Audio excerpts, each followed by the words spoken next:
Hello guys! Have a nice day! Today magluluto tayo ng spring rolls kasi may nag-order sa atin ng spring rolls guys, kasamahan ko sa trabaho. So, ibibigay ko yung tips niya guys kung paano mag-crunchy yung spring rolls na kahit malamig na siya, crunchy pa rin siya at hindi siya mag-collapse. So, panoorin nyo lang yung lahat nyo hanggang sa dulo kasi doon nyo makukuha yung tips natin. Anyway, shout out pala sa mga friends ko dyan, lahat ng sumabaybay sa YouTube video ko. Thank you so much sa lahat-lahat. And special mention to Adventure Style, Ate Yen Yen, Hien Kim, Rian, Ate Kikay's Vlog. Hi, Pinay in Oz. Thank you sa inyo guys. M3G Vlog. Hello sa inyo. Yung next time guys, mention natin yung iba. But anyway guys, thank you so much sa lahat ng nanonood sa video ko. Thank you. At ngayon guys, we will start making our spring rolls. See. So ito yung mga ingredients natin guys para sa ating spring rolls. Ito ay onion, garlic, cabbage, carrots, and this is bihon. And this is the main ingredients. So these are the main ingredients of our spring rolls. For cooking. Garlic,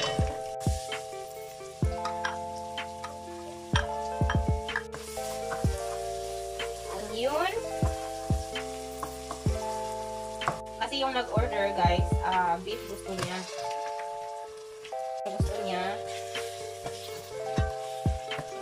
lagyan din natin ng konting pepper guys, at huwag natin lagyan ng water kasi we need to dry this one. Ito yung mga technique guys, how to make a crispy spring rolls para mag-last yung spring rolls natin, matagalan siya or malamig na siya, it remains crispy. And then half cook only the vegetables, only half cook. So sarap ng color, oh. Ganda ng color, half cook lang siya. And then lagyan na natin ng asin. Kunti lang ang asin, ilalagay natin kasi lagyan natin ng toyo. So, bibig ko toyo.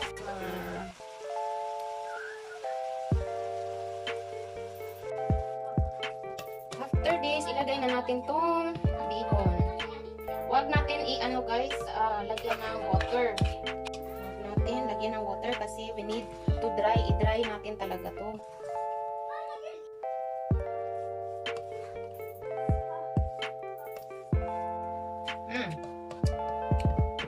Tama lang timpla.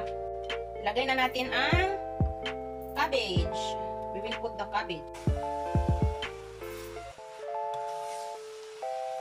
Ang order niya ng burulit. So, pagkasyahan natin guys. Tapos na ang ating spring rolls palangan. Ang gagawin natin dito is half cook lang siya, di ba? Kasi lutuin pa yan. Masarap kasi pag half cook lang. Tapos yung tenderness ng gulay is tatamtaman lang. Ayan. Okay. Oh! What a nice! Oh! Grabe! So ito guys, palamigin na lang natin to bago natin i-wrap. Kasi dapat kailangan siyang malamig bago i-wrap para hindi maluto yung wrapper. Kasi pag naluto yung wrapper, hindi na siya mag-crispy. So yun guys.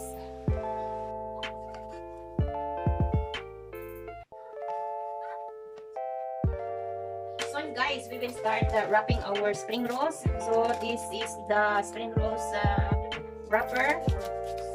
It's ready.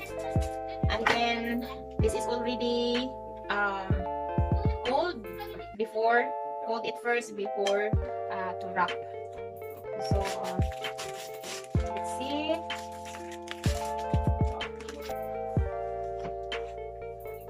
So it is like that.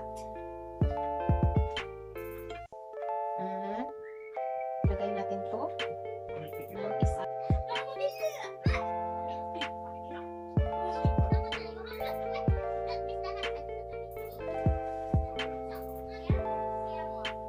Ito yung pagkarap natin. Kailangan yung pagkarap natin guys is yung busog, yung wrapper. Hindi siya maluwag. Kasi pag maluwag siya, hindi din siya mag-crispy ng matagal. So, madali lang siyang maglambot. So, dapat talaga hindi maluwag yung pagkarap. Dapat talaga is yung tight na pagkarap niya. Ito. So, tight ang pagkarap. So,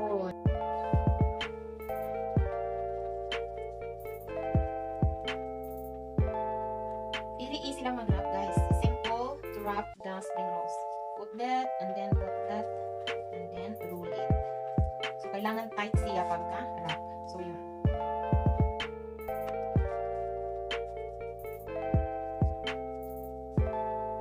Are done wrapping our spring rolls. Done. These are the orders to, guys. Yung spring rolls natin. Hi guys! Thank you for watching from my YouTube channel. Please subscribe to my YouTube channel of for Vendel. So ito yung orders, guys, sa kasamahan ko sa trabaho, yung spring rolls na pinagawa niya, tapos na yung orders niya. So yung bigyan ko kayo ng tips, guys, kung paano mag-remain crunchy yung spring rolls niyo. Una, guys, i-half cook niyo lang yung ingredients niyo, yung ihalo niyo, yung palaman niyo sa spring rolls. Tapos wag niyo lagyan ng butter pag nagluto kayo.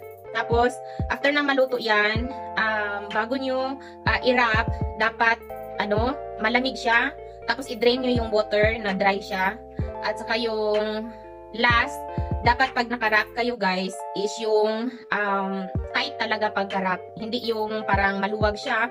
Kasi, pag maluwag siya, pag pirito niyan, maya-maya, mag-collapse yan siya. So, malambot na siya. Madali siyang malambot. So, yun lang guys, yung tips ng, yung paggawa na matagal siyang mag-crispy. Yung it's even crispy kahit malamig na yung spring rolls nyo.